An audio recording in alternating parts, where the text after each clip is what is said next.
Hello, everybody. Sorry about that. It just started by itself. Excuse me. Not the slickest start to the show ever, but hang on one second.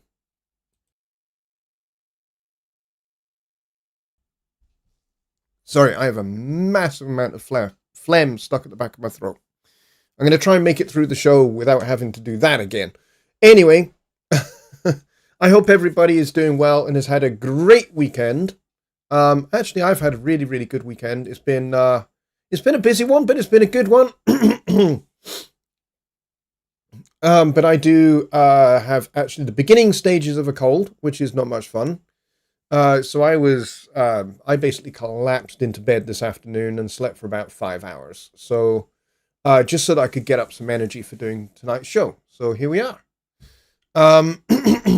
Other than having a cold, I feel all right, actually. Hopefully my voice will hold out to the end of the show. I certainly hope so, anyway.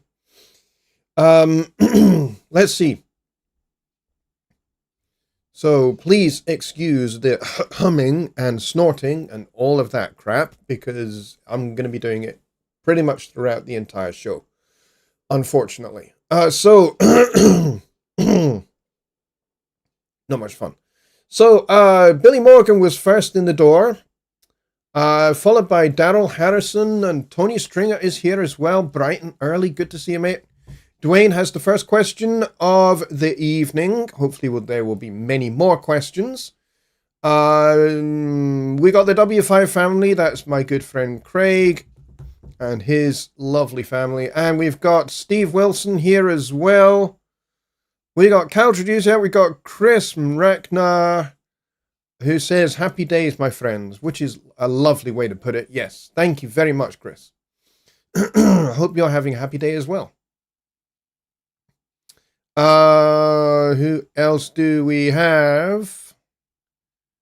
Bobby Beard is here, which is cool. We got Don Oliver and Tony, I think I mentioned already.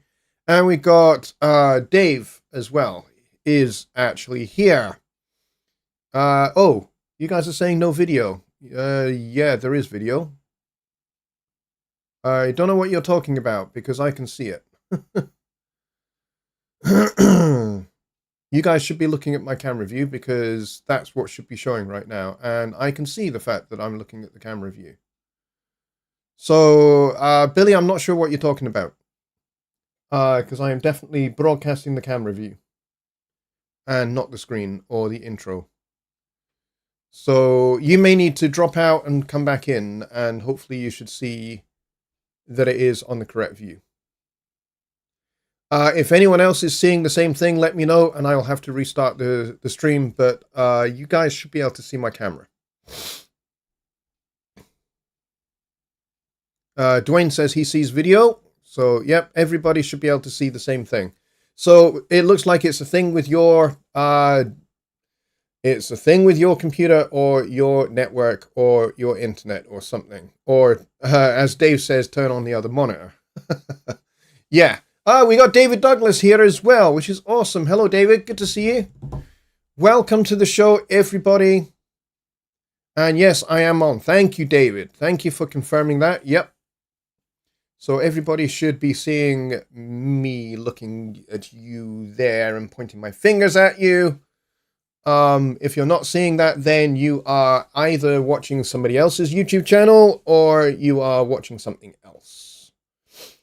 Tony says, I see a bad moon rising. Well, funny you should say that, because tonight was the night for a total lunar eclipse in certain parts of the world. Billy says, got it. Yeah, there you go.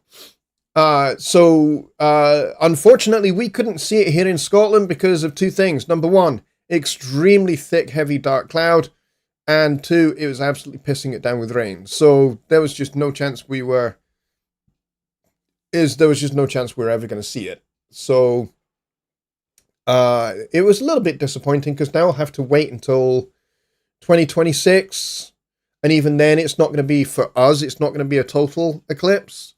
It will be a partial one. The next total lunar eclipse for Scotland is not going to be for some years yet. So it's just unfortunate that the year that it's supposed to be a total lunar eclipse, we don't get to see it. So yeah, it's a bit disappointing. And it's a blood moon, yes. Which tends to be what happens when you get a total lunar eclipse. Is you do get a red colored moon. The reason why you get a red colored moon is for the same reason we see blue sky. It's called Rayleigh scattering. It's where the light that comes from the sun gets broken up by our atmosphere and a whole bunch of other things, and certain colors just get much more easily seen in the visible light spectrum, and blue and red are the two most easy to see. And so this is why you see the red moon with a lunar eclipse, because basically you see the sun back, basically lighting up the surrounding aspects of the sun, because the earth is in the way. And so that's why you get that glow, because of Rayleigh scattering. And for the same reason when the sky is clear and there's no clouds, you see blue sky. For the same reason. Rayleigh scattering. It's a fun aspect of physics that you can check out. Let's see. All right, let's go up and check out Dave's question. And you guys have already been pitching in answers. But I'm going to give my answer to this one. And it's mostly kind of going to be the same to everybody else's answers here. So Dwayne says, how do you plug your electric bass guitar into an audio mixer when your choice for inputs on the mixer is XLR microphone or line in? It's a good question. So some of the older Studio Lives, they have basically just XLR or line in, which is no good for a bass guitar or an electric guitar at all. It's not appropriate. So personally, I use a DI box, and I actually have a really, really good, very high quality DI box. And the cool thing about my DI box, it also has it has a boost, but it also has a pad on it as well, if needs be. And you can flip the polarity as well if you need to. So it's a really, really useful little DI box, and it's powered. It's a powered DI box, so it gives some extra power to the signal so that it's at the right level going into your mixer. The other thing I do is, and actually I may well do both of these. I will do the DI from the output of the amp into a DI box and then straight into the desk, or I will mic up the amp. So, and sometimes I will do both. I will mic up the amp and do the DI box and put them into adjacent channels on the mixer. Miking up is a good option. And it all depends upon kind of how you are handling on-stage monitoring, to be honest. If you're wanting to get speakers and things like that off the stage, and everybody working off in-ear monitors don't really need guitar amps, because maybe you're using something like the Toemaster Pro, then the Toemaster Pro is perfect for this, because you can just plug the bass guitars directly into the Toemaster Pro. The output from the Toemaster Pro can go straight into the mixer. No problem. So, there's a bunch of different options that you can use. So in a traditional setting, for the most part, for what I do is I do both. I do a DI and I mic up as well. It's a good question though. And some mixers actually do have a guitar level input on them as well. In a similar vein, the new quantum interfaces also have a guitar input into them, which is designed by Fender. So it's using the same input circuit as is on the Tonemaster Pro. My Tonemaster Pro is down on the floor, just out of shot there. You're not going to be able to see it. But the Tonemaster Pro input is exactly the same as the guitar input on the quantum interfaces. It's the same thing, which is very, very cool. It makes recording guitars and basses actually a breeze just using the Quantum HD. And I've done this just recently. Actually, I had to do some bass tracks for a client that I work with reasonably regularly as his sort of semi-regular bass player. And I just basically plugged my bass straight into the guitar input on the Quantum HD, did what I had to do, and I used a bass amp sim to simulate the kind of tone that I was after with my fretless, going through it, and it's essentially an Ampeg simulator. And it sounded great. The end result sounded really, really good. I printed it, and then I sent that off to the guy that I work with. And he's totally happy with how the bass sounds, and he's totally happy with what I played. So that, again, that's another way to do it if you're not using a mixer, is, the guitar input on one of the Quantum HD or one of the Quantum ES interfaces as well. That works. But yeah, for the most part, a DI box or a direct box or mic up and amp or both is what I would do. Does impedance matching count for much when direct recording guitar? Well, I don't tend to record guitars, but yeah, I suppose recording my bass guitar is kind of the same thing. And yeah, you've got to have the correct strength signal going into the mixer. So, but a DI box should handle all of that, so you shouldn't have to worry about that. Dwayne says the Fender design input definitely is the best input format, I would think. Yeah, absolutely. Because it's designed for basses, it's designed for guitars. So from that point of view, works absolutely perfectly. Who else do we have here? Oh, David says that he's heading to Scotland the end of September. Awesome. Be prepared for September weather in Scotland is all I will say. Make sure you come prepared for pretty much everything, because you could get very wet weather, you could get very warm and humid weather, it could be very bright and sunny, almost like summer. That has been known. And it could also be very, very cold as well. And you actually might get all of those in the same day.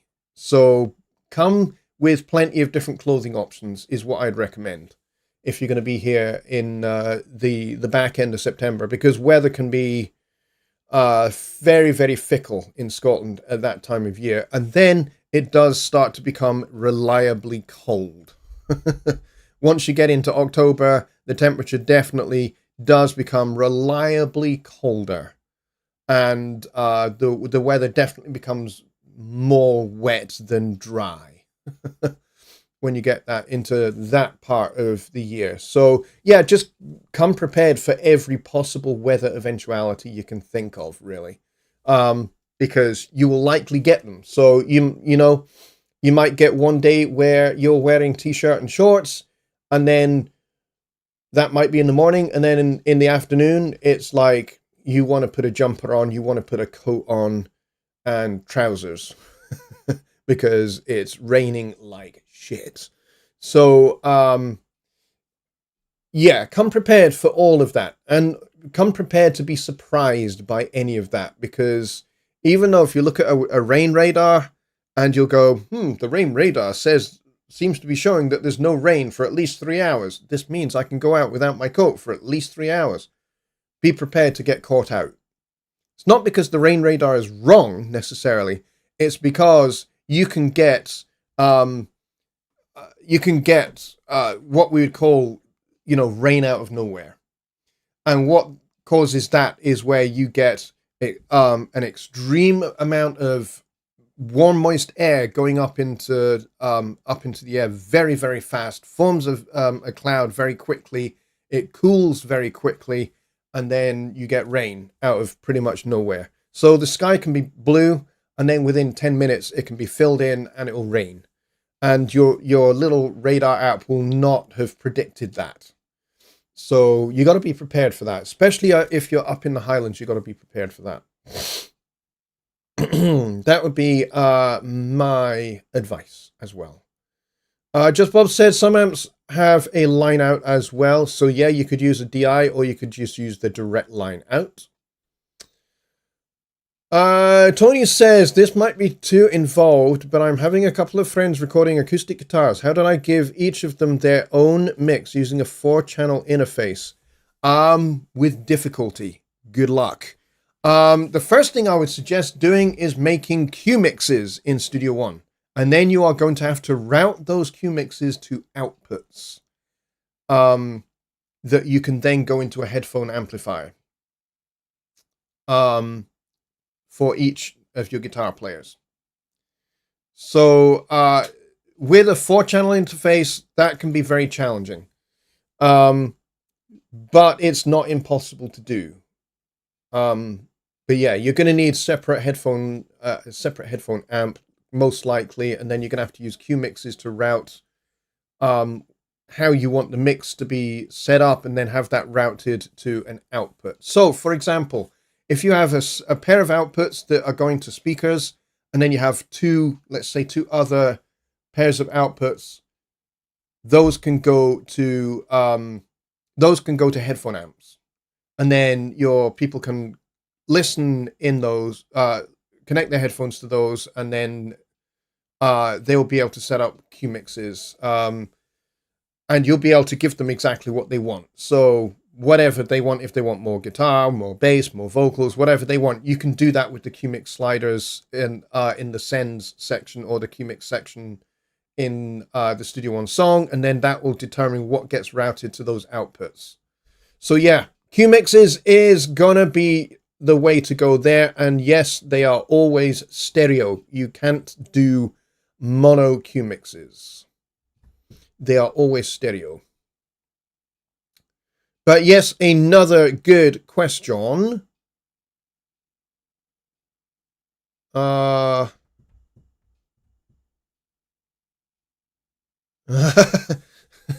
Keith says this is why there is a pub every 10p. Oh shit, raining. Quick pint then. If only there was a pub every 10 feet. Unfortunately, that may well have been true maybe 50 years ago. Unfortunately now, pubs are closing permanently at an alarming rate. You might have 30 or 40 pubs closing permanently, going out of business every year.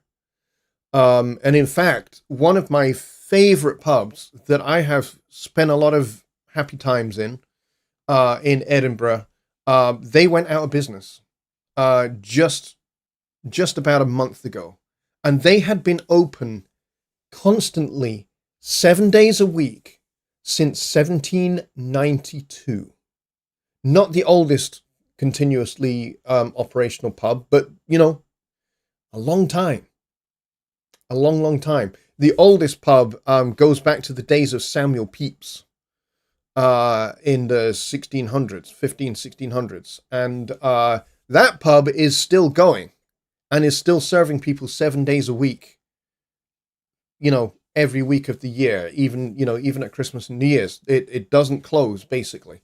That pub is still going, but this was a shock to a lot of people because it was an old pub dating back to, 1792, which is basically the year after the death of Mozart.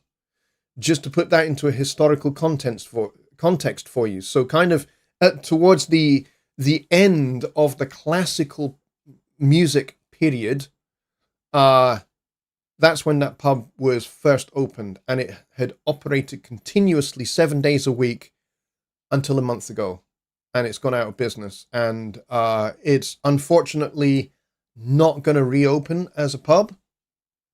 It's going to be turned into flats, basically. So very, very sad end to a terrific traditional Scottish pub, unfortunately. So yeah, there's a lot of sadness in Edinburgh about that particular pub because it had been in the same family since 1792 as well. So all very, very sad. So unfortunately, being able to, dodge into a pub because it's raining is actually sadly not really a thing anymore. You might be able to dodge into a cafe or a clothes shop, but unfortunately not into a pub really anymore.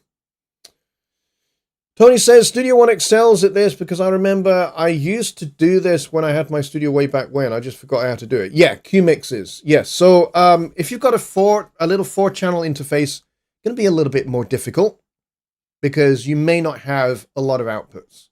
However, if you have a bigger interface like the Quantum HD8, for example, you're going to have more outputs, and therefore you're going to be able to set those outputs up for headphone amps for your musicians. That's definitely going to be a lot easier. Where this might actually be a little bit to your advantage is if your interface has more than one headphone amp built into it. If it does, then you're in luck. Because what you can do, especially if it's a PreSonus interface, is in universal control, you can set that headphone, whichever it's headphone 1 or headphone 2, you can set the outputs in the Studio One routing matrix, the I/O matrix. You can set that up so that one of those outputs is one of the headphone outputs, and then you can send directly whatever you want via QMix to that headphone output. And believe it or not, it took me a long time to figure out that you could do that, and I was just like, "Oh, this is great! How did it take me so long to flipping realize that you could do that?"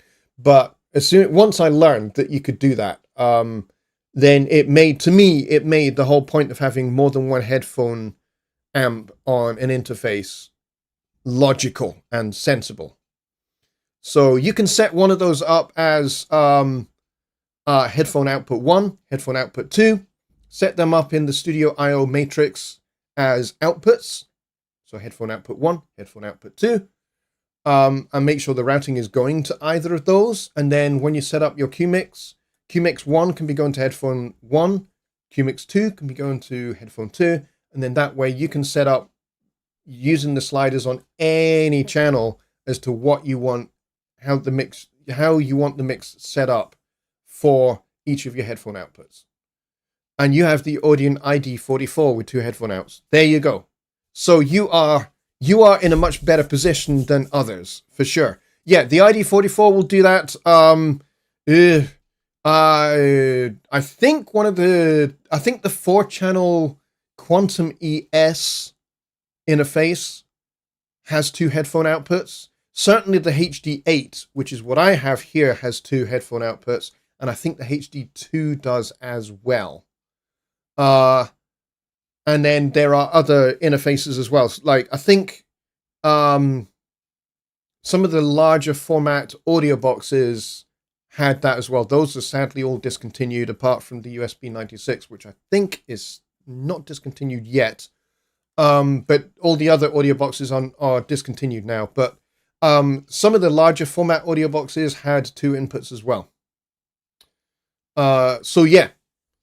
Well worth checking out how to set those up. Dwayne says, yes, it gets difficult if the interface isn't designed for monitor mixes. My Studio Live 32R has 16 aux outputs or 8 stereo outputs, so it's no problem. Yeah, exactly. If your interface or mixer is designed to be able to do multiple headphone outputs, then you're in a good place. You're in good shape. Um, but yeah, it's much harder if you've got like an audio box Go or one of the two channel the audio box USB, for example. That only has one headphone output, so you can't really do anything, and it only has main outputs on the back, so you can't really do anything with Q mixes there. Which is why I guess for my first several years of using Studio One, I never used Q mixes because I knew I couldn't, because I only had one set of outputs, so it was never going to work. But obviously now I have a much bigger interface.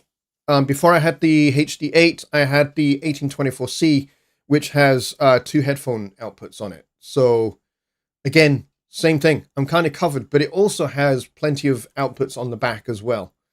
And the HD8 has plenty of outputs on the back as well. So I could easily, even if I didn't have my two headphone outputs on the front of the interface, I've got more than enough outputs on the back to be able to do what I want to do. I would just need to get a headphone amp. Unfortunately, there's the HD4, which is a headphone amp that's got 4 headphone outputs on it. So I could set that up as a stereo out, and then it's a piece of cake from there. Kyle says, on some interfaces, the phone output mirrors the main output, and that's all. That's correct. And sometimes you can change that to a different output. But yeah, for some smaller form factor interfaces, the headphone output does mirror the main output. And you can't change that. In this case, I can change it. I can change this on the HD8. It sets in universal control to mirror outputs 1 and 2, the main output. But I can set it up to any output that I want. So it's much more flexible in universal control.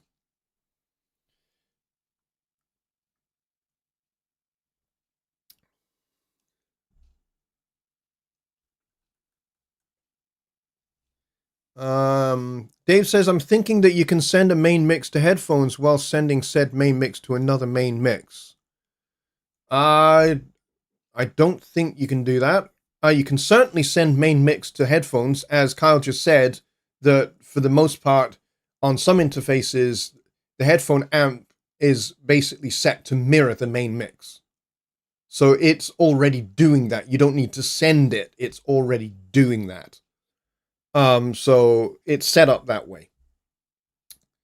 But then, if you've got multiple outputs available on the back of your interface and you've got another set of speakers, you can have different mixes for your different speakers as well. So you can certainly do that, and you can actually set the listen bus up as well. So if you've got another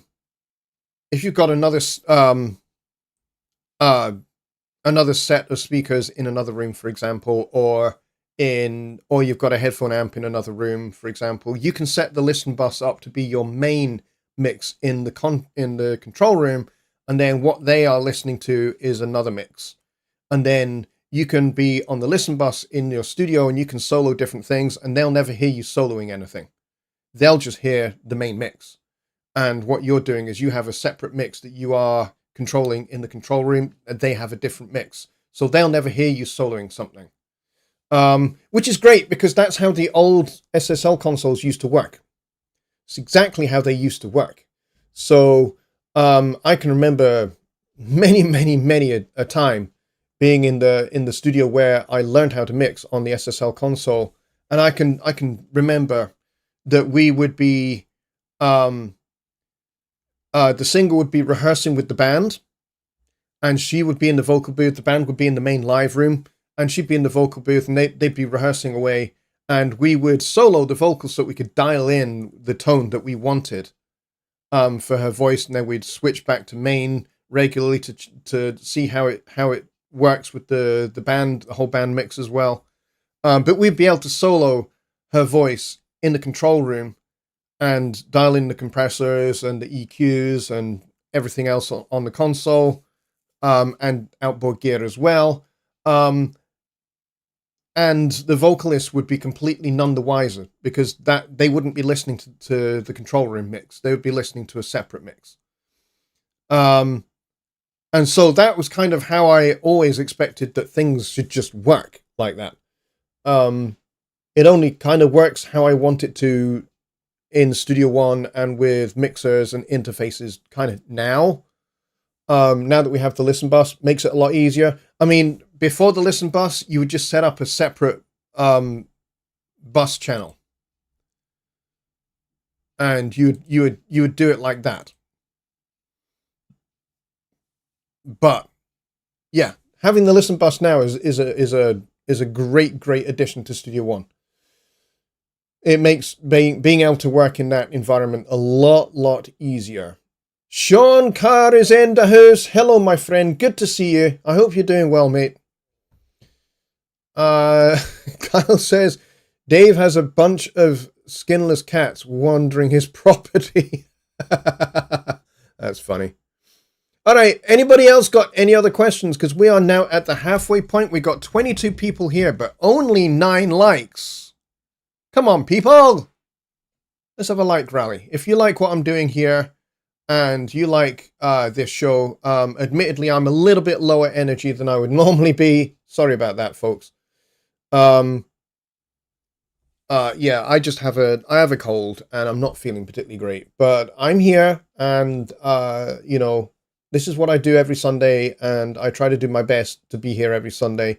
Sometimes sickness does defeat me. Certainly, COVID has taken out a few Sundays, that's for sure. And I've had to cancel because of migraines. That's another big thing that does perturb me from doing what I want to do from time to time. So, you know, I'm sorry about that. I do try to make sure that I do a show more often than not do a show. But yeah, sometimes it just gets the better of me. And I'm not letting that happen tonight because I don't want it to. But yeah, hopefully this will all be gone and will be cleared away by Wednesday and for Songwriting Simplified. So, speaking of Songwriting Simplified, we are in the throes of preparing for the Halloween challenge for 2025, the Halloween Songwriting Challenge for 2025. I am talking with Rich Cresswell on how we are going to do that and what the criteria is going to be for this year's challenge.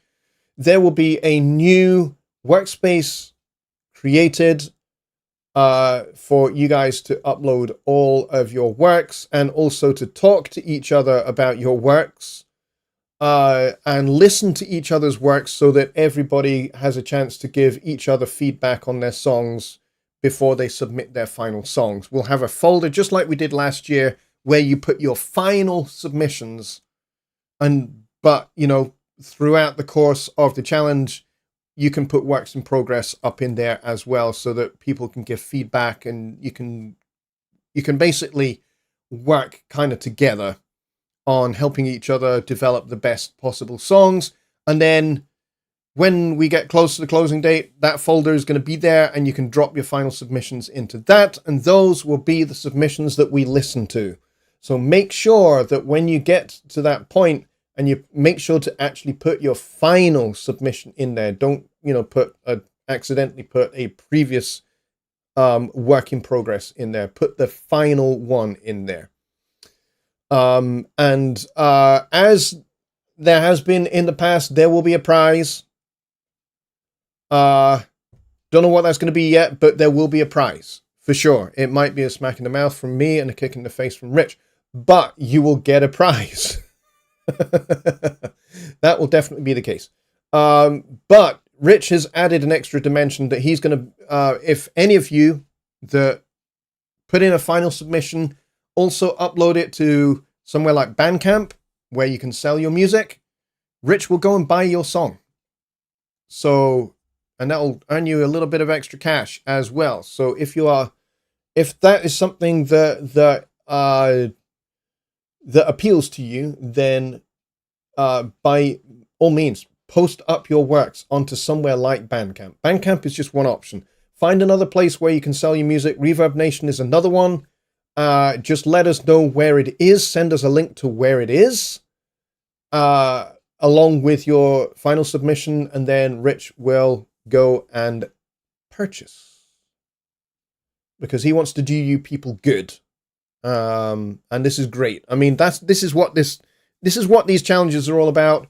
They are all about taking all the things that we talk about on Sunday Night Live and on Songwriting Simplified, about, recording, mixing, mastering, and also the songwriting aspect of it. Put those two things together that you learn week by week in our discussions, in our conversations, and things that I show you in Studio One as well. Put them into practice, and then put your music out there. And not only can you make money from somebody like Rich buying your music, but you can also get a prize as well. Kyle says, Rich always does me good. Wait, that sounded wrong. That's funny. Stephen Wilson says, you're doing great, Johnny. Get well. Thank you, mate. Yeah, it doesn't feel like I'm doing well. It kind of feels like I am struggling. So I'm sorry, folks. Dave says, if no one asks, can you just touch on this listen bus thing? And then Dwayne says, the listen bus was designed to resolve forgetting to turn off any room acoustic plugins you had on your main mix. Doing a mix down with having the room acoustic EQ mixed in was a pain. That is definitely one of the benefits of the listen bus. The other benefit of the listen bus is that you can have it as a completely separate mix. So, for example, if you have your main mix and you are, 100% committed to your main mix, but you want to have an alternative mix which may or may not use room corrective software like Sound ID or something like that, then the listen bus is good for that. But it's not only good for that. It's also great for having that control room, recording, live room, vocal booth separation really, really easily. So, the person in the vocal booth with the headphones on can be listening to one mix. They can listen to the listen bus mix. You can listen to the main mix. You can be soloing and doing some different balances and kind of mixing on the fly whilst they're recording their part, and they don't hear any of that going down. So those are two really good applications of the listen bus. There are plenty of others. But these are two really good applications. There's using room correction software like Sound ID to basically correct for the EQ of your room. And obviously, as Dwayne says, you don't want to send a mix off that has that room acoustic EQ correction baked into it, because it'll sound shit. Because that's designed for your room. It's not designed for the listening public. And so you don't want that switched on. And so what this does is you can have the Sound ID plugin on the listen bus alone. And then when you do your export mixdown, it only prints the main out. It doesn't print the listen bus. So the listen bus is going to have your room correction software on it. And the main bus doesn't. So your speakers will be playing the listen bus as your main mix, basically. And then when you print your mix via export mixdown, it will not print the listen bus. It will print the main outs, which doesn't have the room correction software. Dave says, so it's actually a bus. Yes, it is a bus. But you have to enable it. It is an option in the mixer. I can show you where it is, so you get to see it. Hang on one second. So if we go here, So in the mixer here, if you go up to the wrench icon here, you'll see bus settings down the bottom. There are 3 options here. There's automatically create instrument buses. And what this means is that whenever you create a virtual instrument, when you drag, say, presence or impact or anything like that into a song, it will create an automatic bus. You may or may not want this. For what I do, I don't need this, so I turn it off. And for some folks that deal with orchestral things, like they're using Sign Player or Contact for doing orchestral works, this is no good. This is no good for them, so you have to have that turned off. Bus settings here, enable listen bus. So when I check this, you will see, if I just close this guy for a second, you'll see now that there is another bus that's been created here. It has inserts and it has post, but it doesn't have the mix effects engine. And it is stereo. And at the moment, it is set up to mirror my main left-right. So that's my main output, but I can change that to any of these. So whatever output I choose, the listen bus will go to. So, for example, if I have the headphones set up for the vocal booth on outputs 3 and 4, then if I select this to outputs 3 and 4, then that is what will be heard on the headphones in the vocal booth, and that means whatever I do over here is not going to affect the listen bus. It's only going to affect the main output, because this is where everything goes through. And this will be a completely separate output altogether. So basically, what this does is this creates 2 main outputs with all the same mix on it, right? This one is processed and this one is not, in the particular scenario that I'm talking about. However, if you are using room correction software, you will want to put your room correction software as an insert on the listen bus and have your speakers using this output, and your speakers will be listening through the listen bus, right? So your speakers will be fed by the listen bus. And then this will be the only processing that goes on it. And then if you want processing to go out on your export, like maybe a limiter or maybe a little bit of stereo widening, but you don't want that on your speakers, but you do want that going out on your export, then put them all on your main output here. Because when you do your export mixdown, this is what gets processed. This is what gets printed, not this. Listen bus does not get printed on export mixdown, which is why this is where you put your room correction software, because you can leave it turned on and your export will not be affected at all. So that's what we're talking about. So yes, this is in fact a bus, and it's even called listen bus. And yes, you can change the name of it if you want to. And you can also put little channel icons as well. So I hope that clarifies that for you, Dave. Hang on just one second.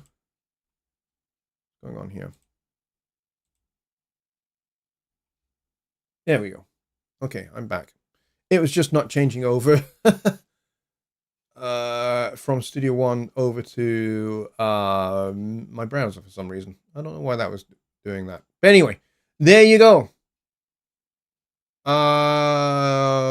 Thank you, Billy. We've got a new person in the house who goes by the channel name of, what was it? Changing Jams, I think. Changing Jams. Hello, good to see you. Let's see. And Changing Jams says, is the built-in effects for guitars easy to use in Studio One? Yes. Empire is very, very easy to use. It's really fantastic. And by the way, just so you know, yes, it is a guitar amp simulator, but you don't just have to use it for guitars or basses. You can use it for anything. I have played my trumpet through Ampire, and I've automated the little wah-wah stomp box as well, and I've run it through some distortion, some overdrive, as well as the wah-wah, to make just a really distorted sound, and it sounds great. So you can be really creative with Ampire. You don't have to just use it for guitars, but it does work really, really nicely for guitars.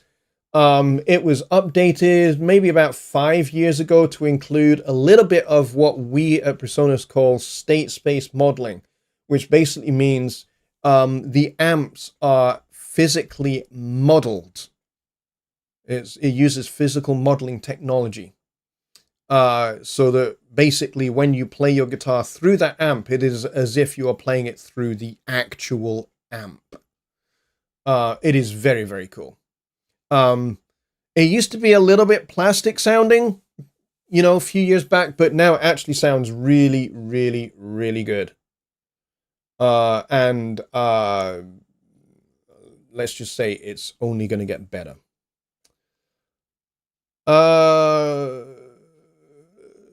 Dave says, so I can use a listen bus as a send, say with reverb for the singer as a Q mix. No, don't use the listen bus as a Q mix. Use Q mixes for that. Use Q mixes for that. That would be my opinion. But given the little scenario that I suggested where you have a separate mix for your speakers in the control room and a separate mix going out into the vocal booth, you could put a reverb on there if you really wanted to, but bear in mind that reverb is going to be across the whole mix. So everything will have reverb. Okay? It's not like a reverb for just your singer's vocal. It'll be a reverb across the entire mix. So guitars, drums, bass, keyboards, synthesizers, backing vocals, trumpets, trombones, whatever you have in your mix will be going through reverb on the listen bus. Essentially as if you put a reverb plugin on the main out, which does the same thing. So consider the listen bus exactly like another secondary main out. Okay? So any plugins you put in on the inserts of the listen bus will affect the entire mix. It's not like just giving the vocalist a bit of reverb on their vocals, because that won't work.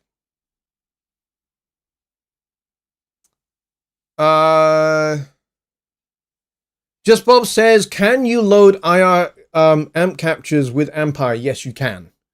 There are some videos out there on doing it. I have never done it, so I don't actually know, but it is entirely possible. Secret Squirrel says, friendly heads up, I sent a support message for events page at Presonus site as there's only one entry shown for September, which could impact attendance. They are aware, but here's the thing that you all need to bear in mind.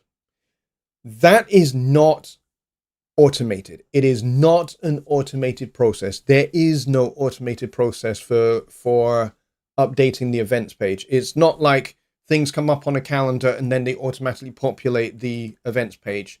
No, they have to be manually updated. And they tend to get manually updated about 4 to 5 days before a particular scheduled event. Bear in mind, the vast majority of the Studio One meetups happen at the same time of every month. For example, my one is the last Friday of every month. This is common information. Everybody knows that my meetup is on the last Friday of every month. So therefore, attend on the last Friday of every month. Because you know when it is. And additionally, it's always the same Zoom link as well. So it is something that is manually updated. So those get put up by hand by somebody.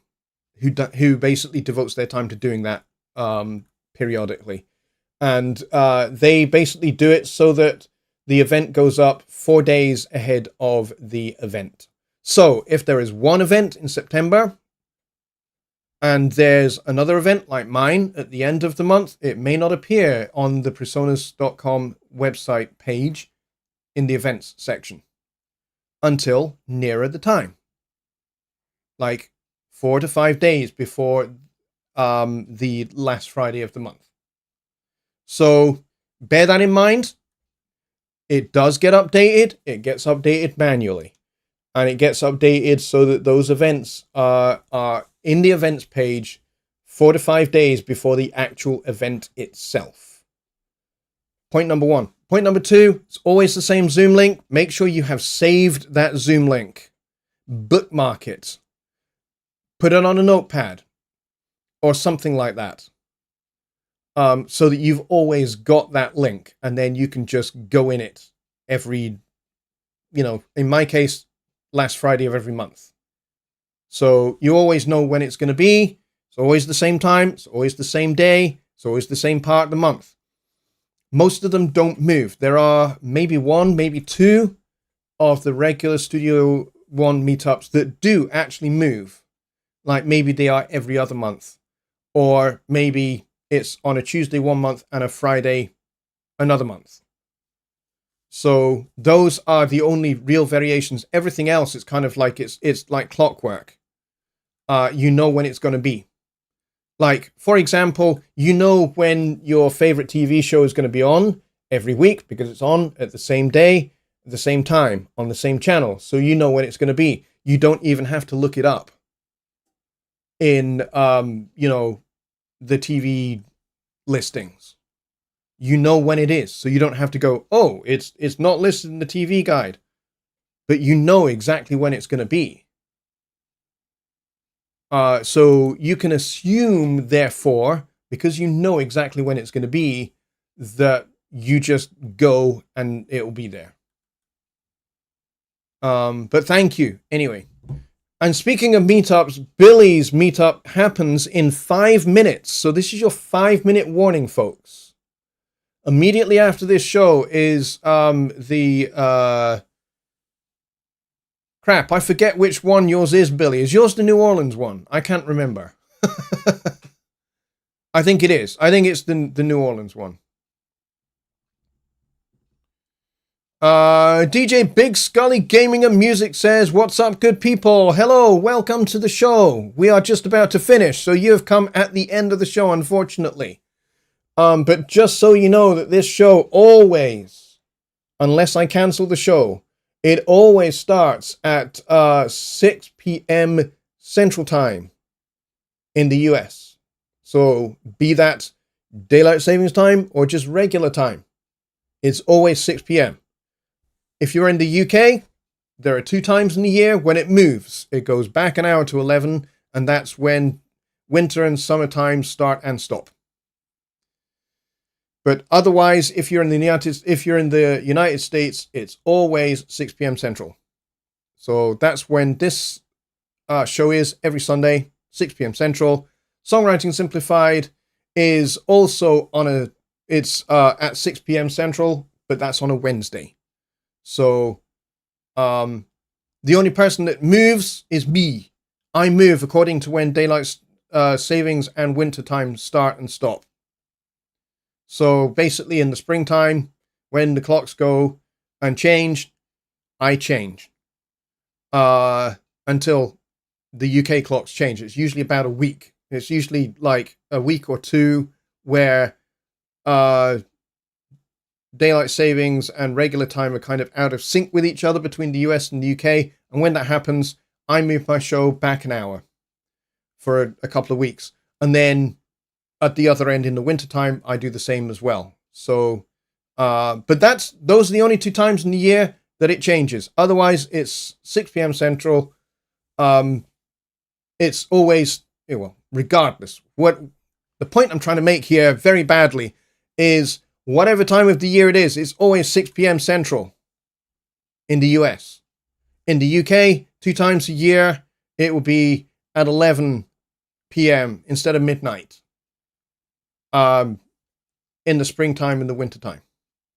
But other than that, it's always midnight. So, unfortunately, DJ, you have arrived at the wrong end of the show. However, if you are a Studio One person, Studio One user, that's what this show's for. So if you've got questions about Studio One, and if you're not a Studio One user, then if you've got questions broadly speaking about recording, mixing, and mastering, that's what this show is for. Wednesday is all about songwriting, whether you're a Studio One person or not. So if you've got questions about songwriting, composing, arranging, music theory, that's what that show's for. And I take your questions on these two shows. So, DJ, I hope that gives you a wee bit of a guide. DJ is also from New Orleans, which is cool. So you will be at the meetup. Fantastic. All right, so there we go. I'm actually going to end it there. We are like 2 minutes early. I'm going to give you 2 minutes to go and get like a coffee or a beer or whatever it is you want, so you can be heading over to the meetup. So I hope you have found this show useful and helpful. We peaked at 24 viewers this evening, and we've held on average round about 20 or 21, which is awesome. So thanks a lot, everybody, for coming. I'll see you on Wednesday for wow, my brain is starting to stop working. For Songwriting Simplified on Wednesdays. So yeah, so we'll be back here 6 p.m. Central on Wednesday for Songwriting Simplified. I hope to see you then. I hope to be here then and not be quite so full of cold. Take care, everybody. Good night.